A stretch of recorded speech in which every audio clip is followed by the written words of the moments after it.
జనగణమన వాడతారా మీరు? వాడతారు 100% వాడతారు. రోజు వాడమని వాడతా. వందే మాతరం అంట, జై భారత్ అంట, జై హింద్ అంట, జై హింద్ అంటారా?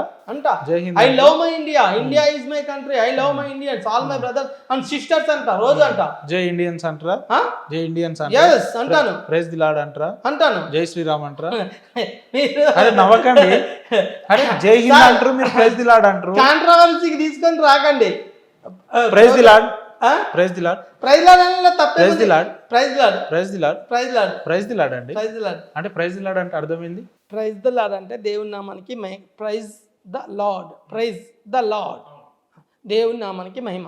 అంతే అంతే. Praise the Lord, praise the Lord, praise Lord, praise the Lord, praise Lord, అల్లాహు అక్బర్. సార్ జై శ్రీరామ్ చెప్పండి. సార్ మీకు మీ కంఫర్ట్, మిమ్మల్ని కంఫర్ట్ జోన్ లో ఉంచారు. వినండి, నేను స్వాతంత్రం సార్ మిమ్మల్ని కంఫర్ట్ జోన్ లో ఉంచడం వినండి సార్ ప్లీజ్.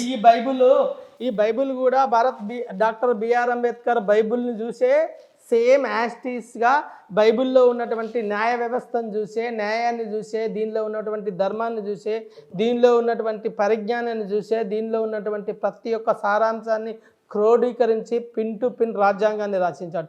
మనకు రాజ్యాంగం మనకి ఇచ్చిన హక్కు. మన మతం గురించి గొప్పగా చెప్పుకోవచ్చు, క్రిస్టియానిటీ గురించి గొప్పగా చెప్పుకోవచ్చు, కానీ క్రిస్టియానిటీ గురించి గొప్పగా చెప్పుకోనే కానీ ఒక మతాన్ని, ఒక వేరే మతాలను కానీ వేరే సంస్కృతులను కానీ మనం అసహ్యంగా మాట్లాడొద్దు, ఎవరిని దూషించొద్దు. లేదు మీరు అనేదాన్ని నేను యాక్సెప్ట్ చేస్తున్నా, బట్ ఇప్పుడు జరుగుతున్న గ్రౌండ్ రియాలిటీ గురించి అట్లా లేదు అంటున్నా. ఇప్పుడు ఒక వ్యక్తి వస్తాడు, దేవుని మంచి మాటలు చదవండి, మా యేసుదేవుడు గొప్ప దేవుడు అంటారు. మీ యేసుదేవుడు గొప్ప దేవుడు అని ఎవడు అడిగిండు? ఆడ నువ్వు పోయి చెప్పాల్సిన అవసరం ఏముంది? సరే చెప్తే చెప్పినావు, మీ దేవుడు గొప్పడని నువ్వు చెప్పాల్సిన, అంటే ఇతర దేవుళ్ళు మంచోళ్ళు కాదన్నట్ట. ఇప్పుడు ఇలాంటి పరిస్థితులు ఉన్నాయి అంటున్నా. అది చెప్పండి. సరే చాలా మంచి క్వశ్చన్ అడిగారు, దానికి నేను ఆన్సర్ చెప్తాను. యేసుదేవుడు చెప్పాల్సిన అవసరం లేదు. నేనైతే ఏదో గల్లి ఇంటింటికి వెళ్ళి పల్లెకి వెళ్ళి చెప్పాను. చాలా ప్రశాంతంగా, చాలా పీస్ఫుల్గా ఎలా బతకాలి ప్రతి ఒక్కటి పిన్ టు పిన్ మన పరిశుద్ధ గ్రంథంలో బైబిల్లో రాసిందిరా తమ్ముడు, బైబిల్ బాగా చదువుకో అన్నాడు. ఇంకొక తమ్ముడు వచ్చాడు మా స్టూడియోకి.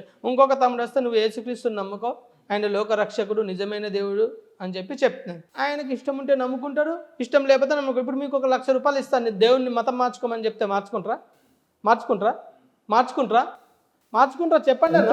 అరే అట్లా ఎందుకుంటారు అంటున్నా. అంటే మీరు జనాల వీక్నెస్ పాయింట్ పట్టుకొని జనాల వీక్నెస్ పాయింట్ పట్టుకొని ఎవరైనా కూడా డబ్బులు ఇచ్చే మతం మారకండి. ఎవరైనా కూడా ఈ ప్రపంచంలో డబ్బులు ఇచ్చి మతం మారకండి. మతం అనే అదే వినండి సార్ నేను చెప్తా. అసలు మతం అనేది లేదు, కులం అనేది లేదు. కులము మతాలు అనేది మనుషులు సృష్టించుకుంది. ఈ కుల మతాలు ఇవన్నీ ఏదో మతం ముసుగు, రాజకీయం రంగు ఏదో ఒక సామెత ఉంది. సో ఈ మతం అనే ముసుగులోకి రాకండి. యేసుక్రీస్తు మీతో మాట్లాడినట్టయితే, యేసుక్రీస్తు మీలో నివసిస్తే, యేసుక్రీస్తు ప్రభువు దేవా నేను పాపిని, నా పాపాలు క్షమించండి మీతో మాట్లాడితేనే యేసుక్రీస్తు నమ్ముకోండి. కానీ పొరపాటున కూడా ఇప్పుడు మతం మారిండు, ఇప్పుడు ఎవడో బీదవాడు వచ్చిండు, డబ్బులకు ఆశపడి మతం మారిండు, మళ్ళీ హిందువులోకి వెళ్ళిపోవడానికి గ్యారంటీ ఉంది. ఇప్పుడు చాలామంది కరుణాకరు, రాధా మనోహర్ దాసు, చాలామంది క్రైస్తవులను ఒక 10-20 మందిని హిందువుల నుంచి క్రైస్తవులకు వస్తే హిందువులోకి మార్చారు కదా. అట్లా మారడానికి గ్యారంటీ ఏముంది? ఆ దేవుని ప్రేమను చూసిన వాడు మాత్రమే, ఆ దేవుని ప్రేమను ఎరిగిన వాడు మాత్రమే. నాకెందుకు మీ దేవుని ప్రేమ రుచి చూపిస్తలేడు? అమాయకుడైన ప్రజల్ని, వాళ్ళ అవసరాలని మీ ఆసరాగా మార్చుకొని మతం మారేటట్టు చేస్తున్నారు. అదేనా మీరు మాతో వస్తే ఒక 40 days ఉంచుకుంటాను, దేవుని రుచి చూపిస్తాను, దేవుడిలోకి మాట్లాడలోకి ఒకటే రోజు. అరే మీరు మాట్లాడాలి కదా దేవునితో, మాట్లాడాలి చెప్పండి.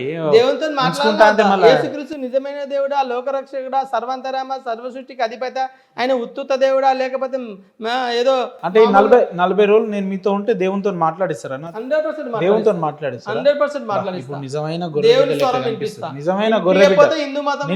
గొర్రెబిడ్డ లెక్క కనిపిస్తారు. నేను 40 రోజులుగా 400 రోజులు మీతో ఉంటా.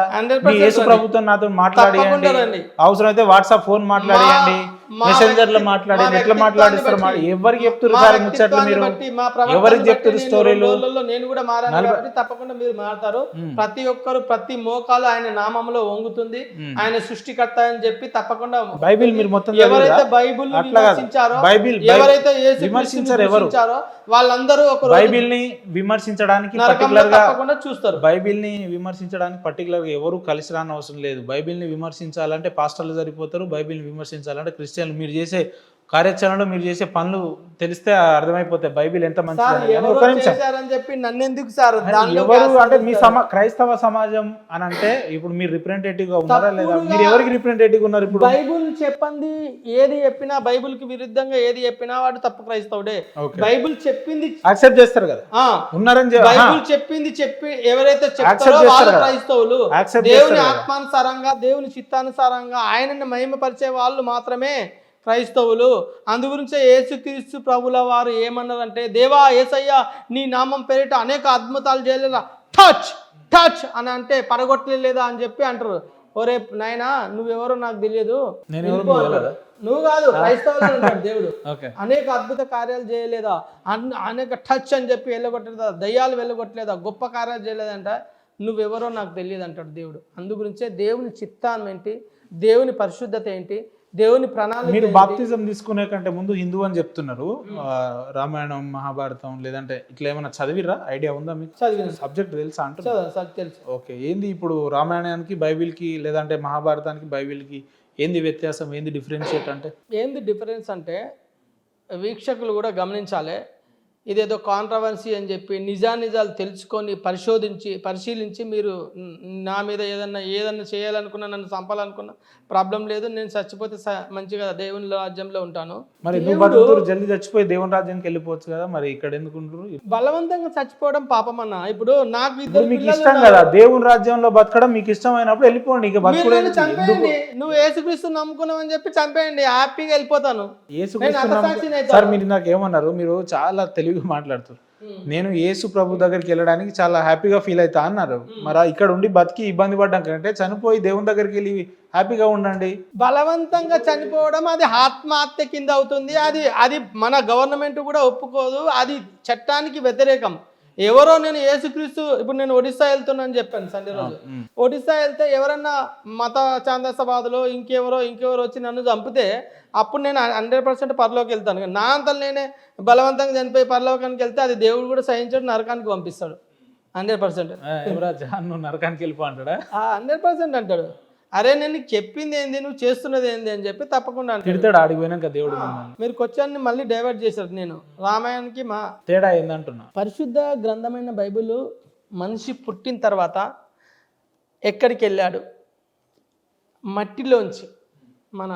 మన మొదటి గ్రంథము మొదటి వచనంలో మీ దగ్గర ఏమైనా బైబిల్ ఉండొచ్చు ఉండకపోవచ్చు, కానీ మనిషిలోంచి ఆది యందు దేవుడు భూమాకాశాలను సృజించను, భూమి నిరాకారముగాను శూన్యముగాను ఉండెను, చీకటి అగాధ జలమైన కమ్మి ఉండెను, దేవుని ఆత్మ జలములపైన అలర్చున్నాడు. అయితే యేసుక్రీస్తు దేవుడైన సృష్టికర్త అయిన దేవుడు మనిషి మట్టిని చేసి జీవాత్మను, జీవం గల ఆత్మను ఊదితే అది జీవాత్మ అయింది. మనిషి ఒక మాట, లెట్ మీ కంప్లీట్. ఒక మాట, దేవుడి స్వరూపంలోనే సృజించిండు. ఒకడేమో కోతి నుంచి వచ్చింది అంటాడు, ఒకడేమో బర్రెల నుంచి వచ్చిన్నాడు, ఒకడేమో గొర్రెల నుంచి వచ్చిండు.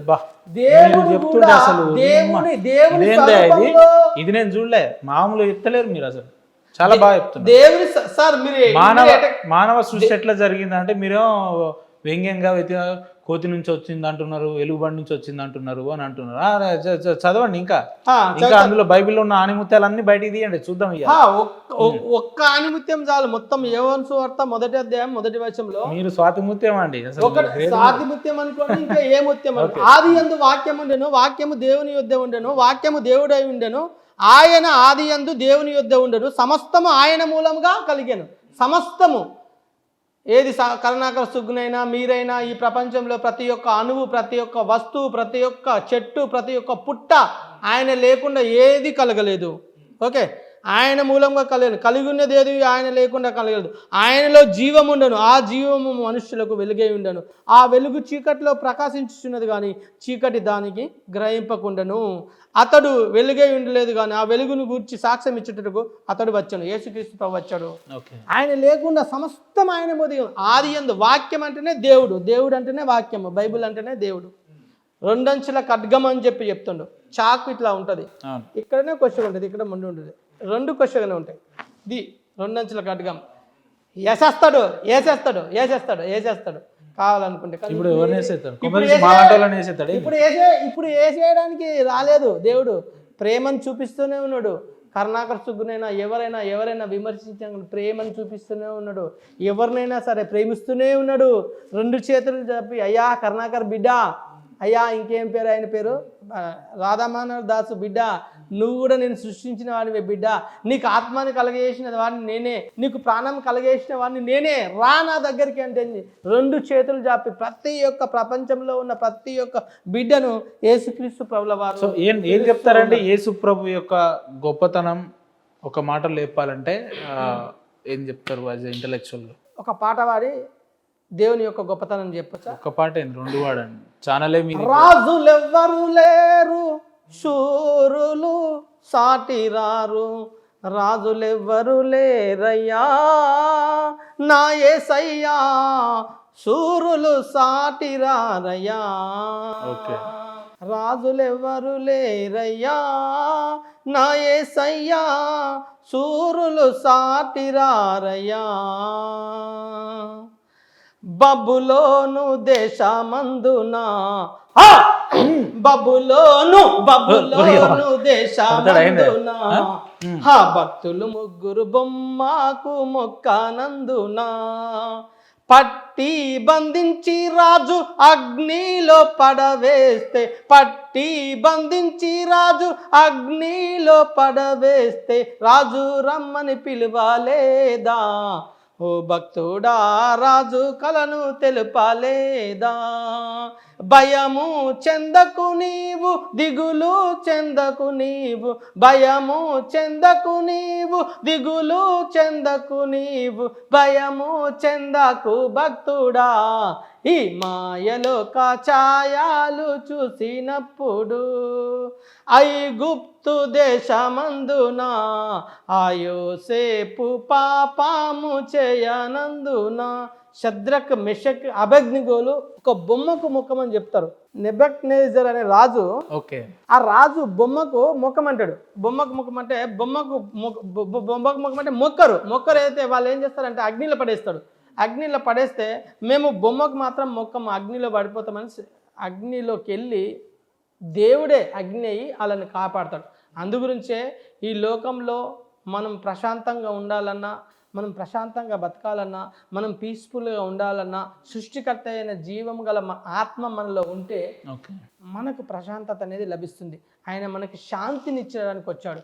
ఒక కుల మతాల మధ్యన అంటే నిజమైన క్రైస్తవం అంటే మీరు చెప్పేటట్టు ఉండాలి తప్ప ఏదైతే ఇందాక నేను చెప్పినట్టు ఇలాంటి వాటిని అయితే నమ్మే ప్రసక్తి లేదని చెప్తున్నారు మీరు, అంతేనా? ఒకరికి న్యాయాన్ని పంచడానికి వచ్చాను. క్రైస్తవ్యం అనేది ఒక బూటకం, బైబిల్ అనేది ఒక నాటకం, యేసు ప్రభు అనేది ఒక కల్పితం అని చెప్తా నేను. హైందవ సమాజం అంతా కూడా అదే నమ్ముతుంది, మీరు కూడా అదే నమ్మి హైందవ సమాజంలోకి వస్తే చాలా బాగుంది. యేసుక్రీస్తు ప్రభు పుట్టాడని చెప్పి, యేసుక్రీస్తు ప్రభు ఉన్నాడని చెప్పి, యేసుక్రీస్తు ప్రభు ఈ భూమి మీదకి వచ్చాడని చెప్పి, యేసుక్రీస్తు ప్రభు శిలువ మీద రక్తం చిందించాడని చెప్పి, యేసుక్రీస్తు ప్రభు మూడవ రోజున మృత్యుంజయుడే లేచాడని చెప్పి 300 ఆధారాలు సైంటిఫిక్ ప్రూఫ్ చేయమైంది. లేదు అని చెప్పి ఒక్క ప్రూఫ్ చూపించిన, లేదు అని చెప్పి ఒక్క ప్రూఫ్ చూపించిన నేను హిందూ ధర్మంలోకి కలిసిపోతా. Open challenge. యేసుక్రీస్తు కంటే ఒక్క పాయింట్ కూడా, ఒక్క పాయింట్ ఎక్కువ చూపించినా కూడా, తక్కువ కావాలి, మీరు ఎక్కువ చెప్తున్నారు. ఒక్క పాయింట్ నెక్స్ట్ ఒక హైందవ సోదరుతోటి ఇదే ఛానల్లో ఒక డిబేట్ ప్లాన్ చేద్దాం. దాన్ని మీరు స్వీకరిస్తారా? ఆన్ రికార్డ్ చెప్పండి. 100% ఆన్ రికార్డ్.